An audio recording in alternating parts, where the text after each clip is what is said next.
we have a visitor today. Luis Felipe de la Vega. He's a graduate student in. Remind me how you pronounce the name of your university. Universidad Católica de Chile. Okay, so he's a graduate student from Chile, and we've corresponded over a couple of years. He's been doing work on educational improvement, and he is at the dissertation stage. So this place where you will all get fairly soon. And so we're having a chance to work together this week over his research, and I wanted him to come to class so he could get a sense of what kinds of things that we do here, and he'll join in the discussion in the second half as we're talking. But I know he's, like many of you, he's had lots of experience in education. He's now working as a consultant that works to support schools. Anything else you want to say about yourself? Not really. Not really? Okay. Nice to meet you. And maybe you can go around the room and just say your first name and what you do, so he'll get a sense of who's in the room here too. Hi, I'm Mariette Ratner, and I'm a professor of business at Mesa College. Hi, I'm Marina, and I teach at the School of Engineering here, and I'm from Mexico. So Good to speak. I'm Mimi, and I was teaching middle school in the Parent Child Care Group. Hi, my name is Elena, and I'm a research teacher at Champo School. My name is Sharon, and I'm a second grade teacher. My name is Wendy. I'm a coordinator in curriculum instruction for Vista Unified School District. Thank you. Okay. So, do you want me? I'm ready. Should I turn this on myself, or? Could you tell us what you said about the follow-up? Yes. So I went through and about one, about the question that you had highlighted. Okay. I feel so. The mic's in your face. Okay, so I'll start. Okay. So thank you for talking with us today about your research, and I have the first question, so I'll go ahead and read it. So the question is, people come to theoretical frameworks in a number of ways. How did you first come to your research interests? Okay. Well, I've always been interested in kind of equity issues and in the world, I'd say, before I got interested in education, in part because I was born in South Africa prior to the fall of apartheid. And so I was keenly aware of inequalities in society and my family's decision to move to the United States, in part to, leave a situation which had a lot of political unrest. So I came to UCSD, and I was in what is now Thurgood Marshall College, which has a social justice focus. So I had additional opportunities to learn about these concepts. And I initially was interested in studying medicine and entered some of the courses here and decided it didn't excite me at all. And so and as a job, I was working while I was in college, and as a job, I started working as a teaching assistant in a first grade classroom, and really enjoyed it and decided, I think I'm going to consider a career in teaching. And so I started taking classes, including from Paula, in our teacher credential program, in the foundational part of the program. And through those courses, we had both practicum experiences where we were working in school. So I had an additional school placement in Paula's class. So I had a chance to understand social inequalities, looking at,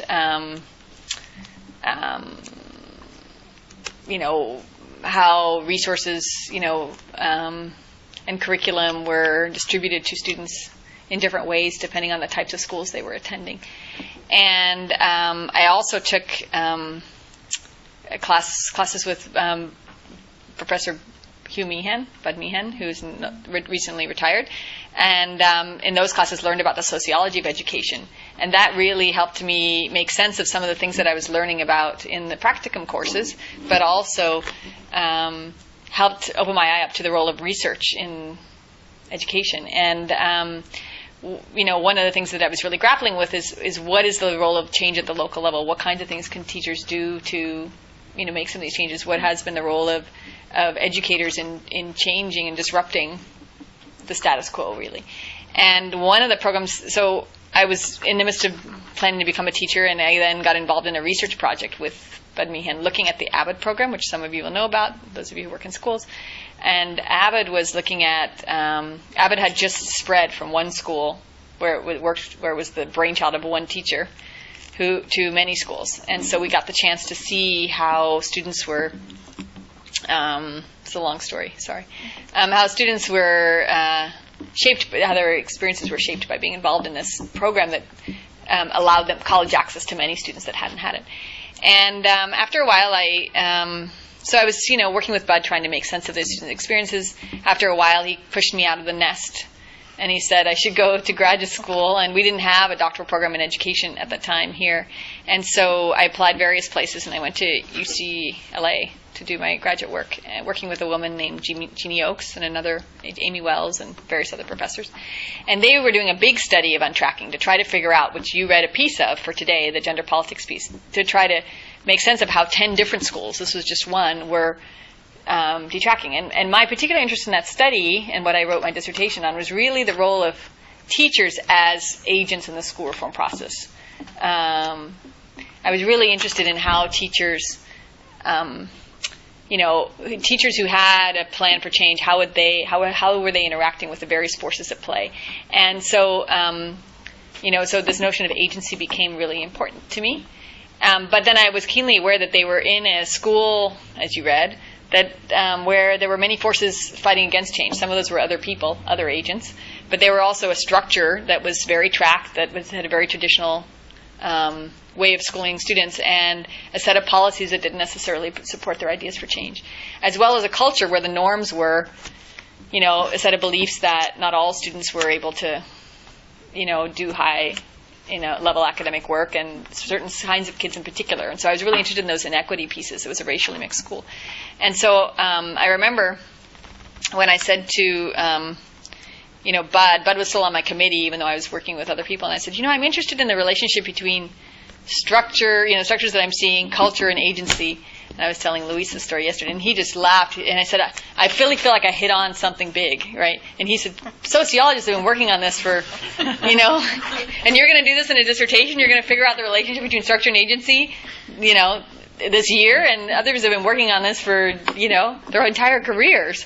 So, I found a way to kind of operationalize that and look at new ways of, so that's really, we'll talk a little later tonight about how I got interested in the politics side of that. And I'll talk about it a little bit now, or you can ask me later.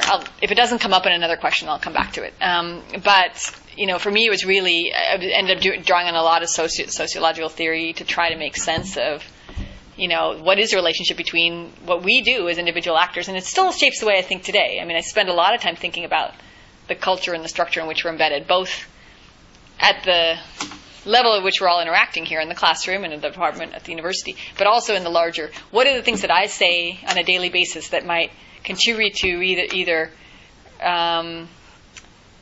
shifting the inequalities that we see in society or reproducing them. So I'm very conscious of the ways in which our daily acts either transform education for students or replicate it.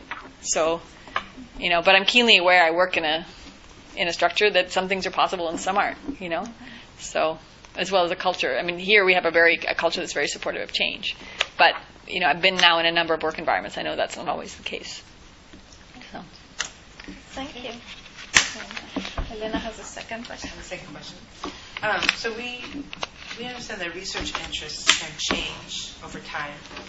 And we were curious to know, what are the theoretical frameworks or concepts that have stuck with you the most throughout your research career?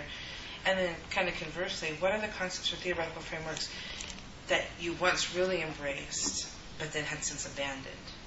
So what stuck with you and what kind of came and then went? Okay. That's interesting. I think this notion about the relationship between structure, culture, and agency has always stuck with me. That's and I keep coming back to it. In some ways, embarrassingly so. I say to myself, how can it all still be about structure, culture, and agency? This bothers me, And I don't, so I've never really abandoned it, but I built on it. And so it's one of these things where you won't see it in all of my papers, but there's an underlying notion about how those three things relate that probably is there, if you were to look deeply at something. And so, but at different times I brought in other kinds of research to help me make sense of that in different ways. And so I spent a lot of time when I was studying. I've always studied educational reform, and I spent a lot of time in my later work, post-dissertation, thinking about how people at the local level, what I would call co-construct change in their settings. So rather than just kind of handing you something that you're going to go implement, I had read a lot of educational research literature that made me come to believe that, in fact, the context in which you're working and your own belief systems and what's appropriate in that setting shape how it gets implemented. So if I gave you all the same literacy curriculum to implement in the second grade, it's going to look different in each of those classrooms because you're working in a tribal school and you're working in, Chile, and you're working in, your elementary school, and your site, you're in another role as well. So I think a lot about how the context shapes that. And in the past, what I tried to do with my colleagues, Bud Meehan and Lee Hubbard on that work, was to really think about how do people co-construct reform at the local level. But again, there's a strong sense of agency in there, because I really believe, there are theorists that believe that the structure dictates all of what people do, and we're just these passive role players that go along for the ride.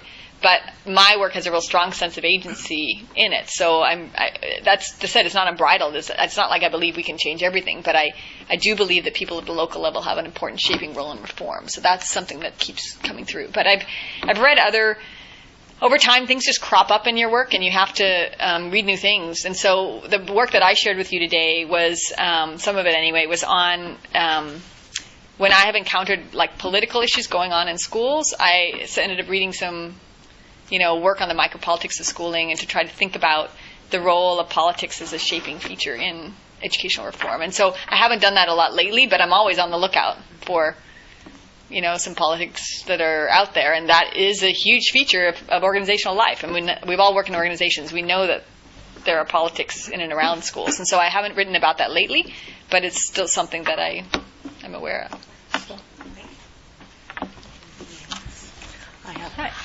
I have the third question, so I'm going to present you with this scenario. Imagine that you are talking with a group of educators, and how would you describe the theory that informs your research in terms of key concepts? Okay. So as it turns out, I am talking with a group of educators. Yeah.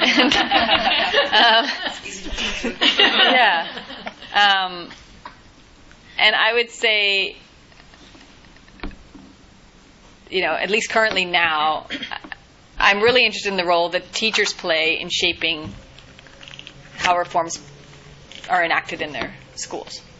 At least that's one element of my work. And so just today I was interviewing a couple of teachers, and the one that I was speaking to at one point, she was talking a lot about her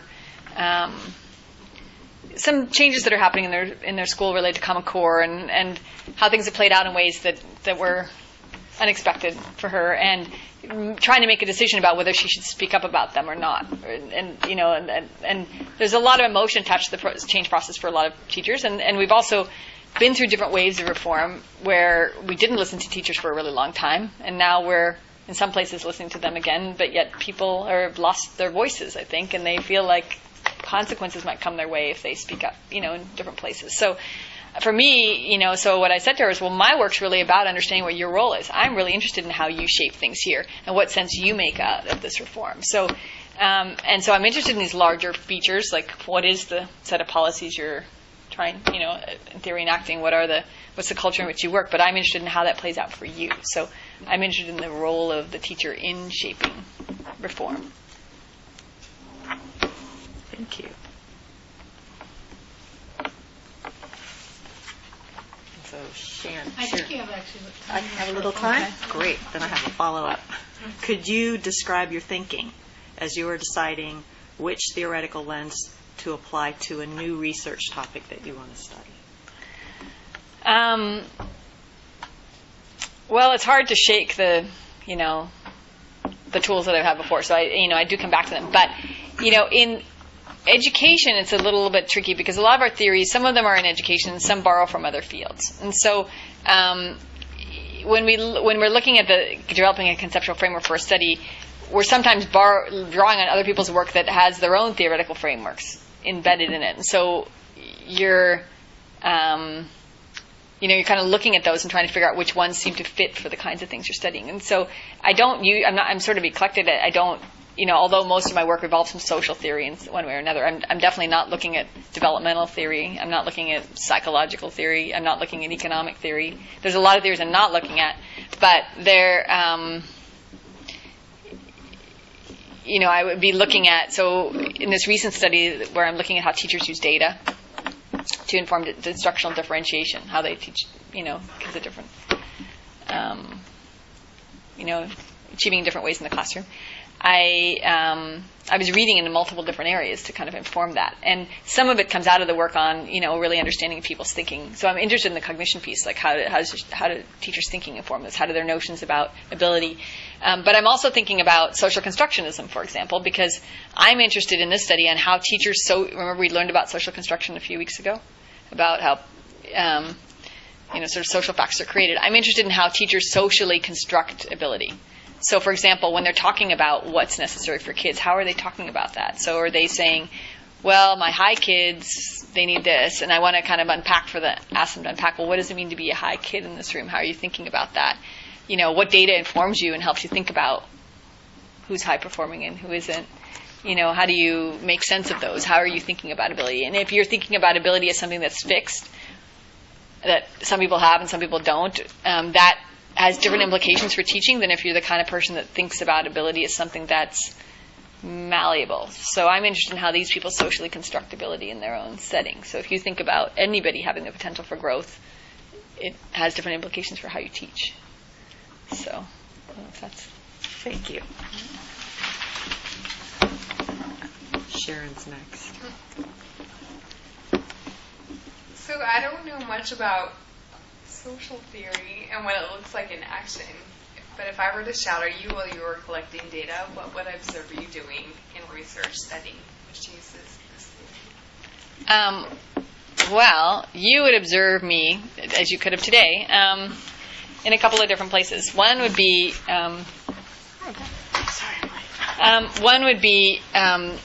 observing teachers doing their work. So I've been spending a lot of time lately in teacher meetings because I'm interested in their interactions and their dialogue as they make sense of new policies and reforms. So I would want to see them in interaction, coming to new understandings and making sense of the reform that they're undertaking. But you'd also observe me interviewing them to ask them how they make sense of it. So tell me in your classroom. So, the teacher I was meeting with today walked me through a whole set of, an assessment she'd given in her class in math, and it was a couple of different problems, and actually it was one problem. And the problem asked kids to solve an equation using an algorithm and solve it in another way that they could choose, whichever way they wanted to do it. And what she was walking me through was, so this is her part of how she's implementing Common Core, and she's got her standards laid out, and she's trying to walk me through how she uses the information she gets from that assessment to do something different in the classroom. How does she take that information? How does she make sense of student understanding in that case? So that's where I'm really learning at the nitty-gritty level, kind of how teachers are making sense of this reform. So what does she do with that information, and how does that lead her to, adjust her instruction, the following day when she knows, how the level of student mistakes around that problem. So. Since I'm a novice researcher, can you guide me in recognizing elements of this theory in your research design? Well, because I'm interested in, people's actions and interactions and how they socially construct things, you're going to find a qualitative research design. It would be pretty hard for me to study these things with a survey or, looking at student achievement data. That said, I have done some studies that are mixed methods where, I might have collaborated with someone and they're gathering data on, I might have been gathering, for example, I did a study in a place we called Sunland County, and in this place, a very culturally and linguistically diverse city in the U.S., not here, and schools in this place had adopted a bunch of different types of reforms that had been used in other places. And we were interested in how do these reforms play out in a multilingual, multicultural context, because they weren't developed for this context at all. And my colleague was looking at their achievement over a 4-year period, and I was looking at how they implemented these things over a 4-year period. At some level, we got to figuring out what were the implementation levels going on, kind of like they never really took to this change or it never worked for them, and we were able to describe that, but then look at, does that have any relationship to the achievement that students had there over time? So, but the majority, that's probably one of the more, positivistic designs I might have been associated with. Most of mine are more interpretivist, kinds of studies that you learned a little bit about the first week. I have a question for you. From the readings that you gave us, it's clear that there are interesting ways that your theoretical framework can address school reform, but all theories have limitations.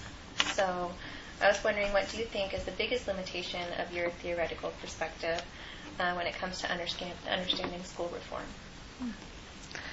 Well, I think because I am very focused on the actions and interactions and understanding the implementation piece and how that plays out at the local level, I'm spending less time on the outcomes piece. I mean, like trying to figure out, I have done quite a few studies that look at that, but that's one limitation. My theoretical framework doesn't ask, is this effective?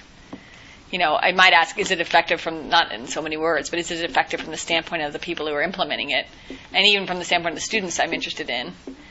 But, and how does it shape their academic experience? But I'm haven't focused as much on the numbers piece of kind of, more traditional measures. So it's not going to answer those kinds of, questions. And it probably gets less into, I've been spending more time lately on trying to understand teachers' beliefs and their thinking. But most of my past work has not focused so much on the cognitive piece and kind of the mind shifts. But yet I've come to learn that, throughout my career, the mind shift that teachers undergo is an intense one when it comes to various types of changes. So then, if you wanted to look at, are these efforts effective? What theoretical lens do you think lends itself to that, if you have an idea? It's interesting because I'm almost willing to bet, but I don't know, Paula might be able to help me out on this, whether this is a reasonable bet to make, or maybe Luis Felipe, that most of the time when you read work that's looking at that, there is no theoretical framework attached to it at all. So, more likely when a study is just sort of setting out, did this thing work or not, there isn't a theory there. They won't even, it comes from a more of a technical, rational, positivistic standpoint, but it isn't that clearly illuminated that this is the theoretical background. That said, the theory might have informed the program of study, for example. So, and the design of it could have a theory behind it. You know what I mean? So it could be, more of a psychological frame of some kind. But when we're studying programs and implementation, you almost never see. Is that fair to say? Mm-hmm. I think it's a fairly uncomplicated view of learning. Yeah, it is. Uncomplicated view of implementation of learning. Yeah. Oh. But can I finish? Can I just add something? I'm just thinking of, one of the things that I try to do in my work, theory can be used in different ways, as you guys are learning. So on the one hand, some studies, theory can be used to help frame a study and can help motivate the questions and the design and so on. But you can also do a study in addition to that actually is trying to contribute to theory, to build the theory itself. We obviously hope that all of your dissertations and the work you do will contribute to theory building in some way, but some have that as an explicit purpose. And so when I did my dissertation, that's what I was trying to do. I was trying to build a theory of teacher agency. I was really trying to figure out, how do we think about the role of teachers, actively in reform. So. Great, thank you. If a group of teachers were reading articles about your research, what would you hope they take away from your work? I hope they would take away that I really understand how hard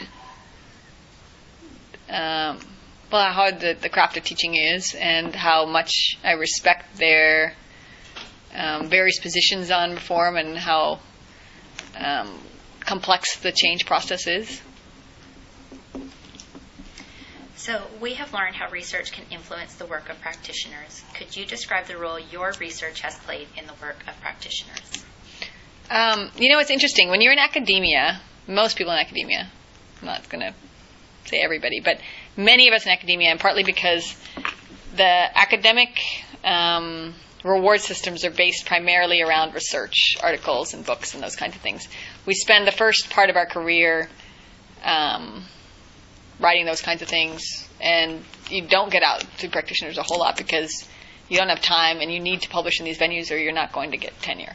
And so that's increasingly shifting. So now even people who are coming up through the ranks here, in some departments anyway, in ours, we try to reward those kinds of activities and say this is part of being an education faculty member. Part of this is getting your work out to practice. But it's more common that people get to that a little later in their careers because they can't. It's very hard to do both. It's a busy job.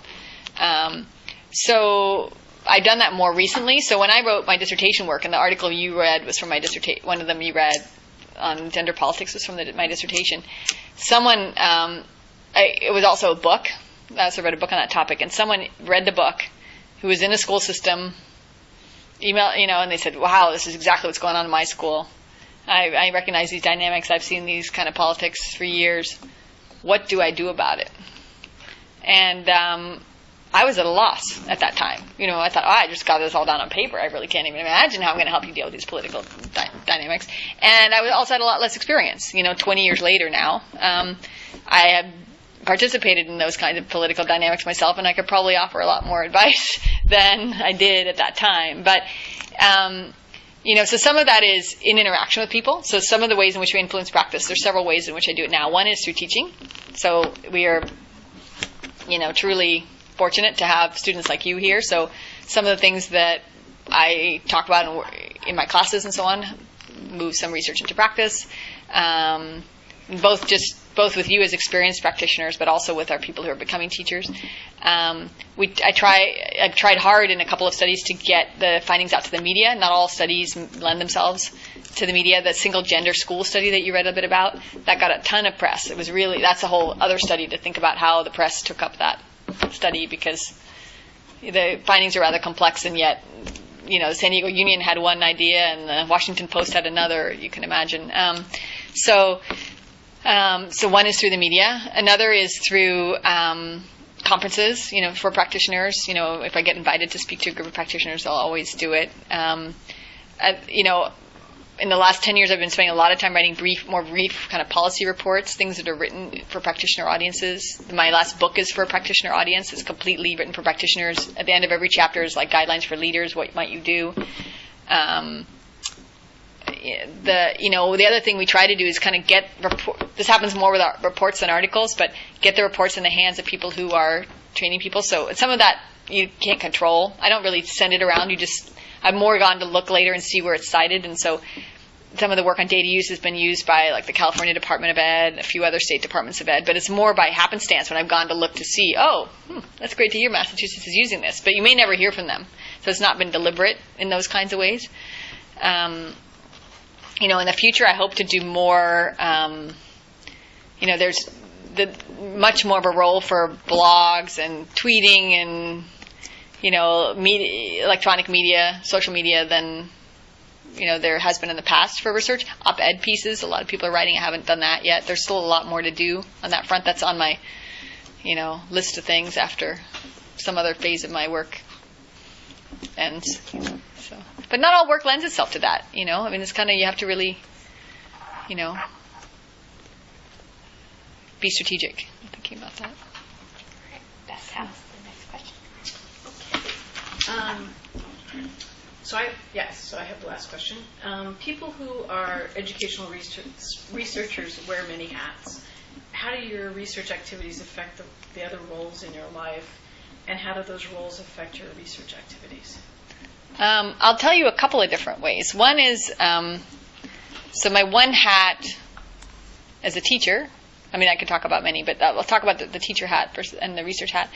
I've been spending a lot of time thinking about how teachers use assessment data, or use data, just data, let's just say data. When I think about data, I'm thinking about information on student learning, not just assessment data, but I'm really thinking about what they know about student learning. And that might come from how students are engaged in the classroom. I might walk around, like when I'm walking around and you're doing group work, that's a piece of information for me about how you're engaging with the work. I've been spending a lot more time in my classes, particularly my undergraduate classes where it's a little harder to gather student feedback in as timely a manner. If I walked around there, I don't know what I'd want to see what people had on their computer screens. but in a room of 120. But I'm trying to use that information I'm getting in the classroom to shape my teaching more. And that has been a particular challenge and useful in undergraduate education, though, because it's more typical that what faculty will do is present a lecture, and then that's week 1 or whatever, and then the next week I come in and do week 2, but I don't. And the first assignment may not be due till week 3 or 4, so I don't really know what people understand or don't, and it's not that easy to assess with 120 people. But I'm working hard to try to rethink that course that I teach in ways that I could gather student feedback on a more regular basis, so that I actually do change things as they go along, rather than I'll just pick up the same lecture. But it makes teaching harder. It's better for the students, but it's using that information and customizing your lectures continually is, more demanding, but really useful for their understanding. So that's the researcher teacher hat. I'd had to really think about what I learned in K-12 and how useful it can be in higher education. The other, and I see lots of innovations in K-12 that would really be helpful in higher education, so I try to bring in those. Probably the more conflictual hat for me is the parent researcher hat, and I really, particularly now, I spend a lot of time thinking about what I know about research in schools and how sometimes I see it reflected in the practice of the schools that my children attend, and sometimes I don't, and it varies all the time. And sometimes it's incredibly frustrating, and you go, wow, why is my kid, we're implementing the Common Core Standards. Why is my child being asked to memorize 50 prepositions? Why? This doesn't make any sense to me. Out of context, it bothers me. Those kind of things. And I think we've learned so much about learning and learning context and writing. How is it going to help his writing? Those kinds of things really bother me. But more lately, what's really troubling me is particularly with the implementation of Common Core, which I'm excited about as a possibility, but I don't know why I'm surprised to see it, but I see it all the time, that the ways in which we're implementing it, partly because of lack of guidance on a lot of people's part and lack of understanding, sometimes we're getting pieces of it and we're not getting others, and some of those mutations may turn out to be really problematic, and they turn out to be somewhat problematic for kids. And I'll give you an example. In math, students are encouraged to use models as part of the Common Core. They should learn how to use models. They should also learn how to solve problems in different kinds of ways. But they shouldn't necessarily be forced to use a particular model in solving that problem. But that's sometimes what you see. And that kind of thing will frustrate me. And I'm really struck by, well, what do I do? Do I, you don't want to be and I've always I take my signature line off any emails that I send to my kids' teachers. I'm not in business a lot. I maybe met with my kids' teachers 2 or 3 times total over all the years of their schooling, partly because I don't want to. I respect their craft. This is what they're doing. But now that I'm immersed in this reform and I'm studying it, I get troubled when I say, oh my gosh, but this is not how it's supposed to be. Or, you can't wait to test at 50% for the term. There are all kinds of things that I know about good teaching practice, and so in the one case where I found some rather strange things going on, I had a conversation with the teacher, and the teacher basically said, my hands are tied. This is what the district's asking me to do. And that was even more troubling. And now if I'm documenting this as a researcher, it's interesting. Wow, fascinating. When it's your own child who's undergoing these, it's fascinating, but it's also disturbing. And you say, well, why is this research practice divide so big? I mean, there's so much we know. How do we, bridge that gap a little bit? So that's where I think the researcher hat is sometimes a difficult one in schools. And most of what I see I'm really thrilled with and I love and so on. But once in a while, and it's usually when one of my kids is having a bumpy time in learning, I'm like, when I look a little closer at this, there's some real reasons why this practice might not make sense. And then you have to make a decision about whether you say something and how it's going to be received. Because you want to go, well, I'm this. What do I know? I haven't taught second grade. I'm not going to pretend to know that. So I really want to know from the teacher's perspective. So I'll always ask something like, I'm seeing this come up, and I'm a little confused by it. What's your perspective? And then I usually kind of find out, oh, there's a reason why they're doing this, as strange as it might be. I mean, I wouldn't ask that about a preposition test. I just, you move on, right? You can't question everything. But, there are times when it's like, this is really fascinating, and I'm trying to understand the various forces at play. But that knowledge can sometimes be a little bit dangerous. So, more than you want to know sometimes.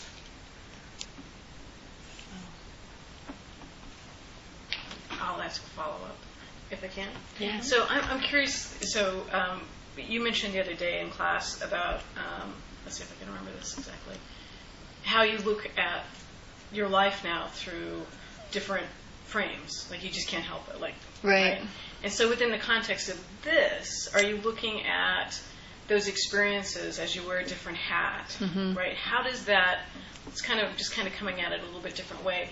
When you look at those, do you think about theories at all? I do. Yeah. I mean, like in this example, okay, so we've got this person. I want to know, because I'm really tremendously respectful of the work that teachers do, and I'm incredibly grateful of all the things that, let's say, we're just talking about, that my kids have learned and that I've learned from teachers over the years. So, when I see something that, like, doesn't seem to fit and is causing an issue, I then sort of think, well, what are the structures and cultures that might be shaping this practice coming out the way that it is? And normally if in a conversation that I might have with someone, I'll find that out. I'll say, well, help me understand why it's organized this way, or why you think this is an important way to, approach this. And then when I learn, it is usually, it's just, that person lacks agency, and the structure and culture in which they're working does not support them exercising that ability to adapt it. And I will ask, I had a conversation with a teacher yesterday, are you required to do this?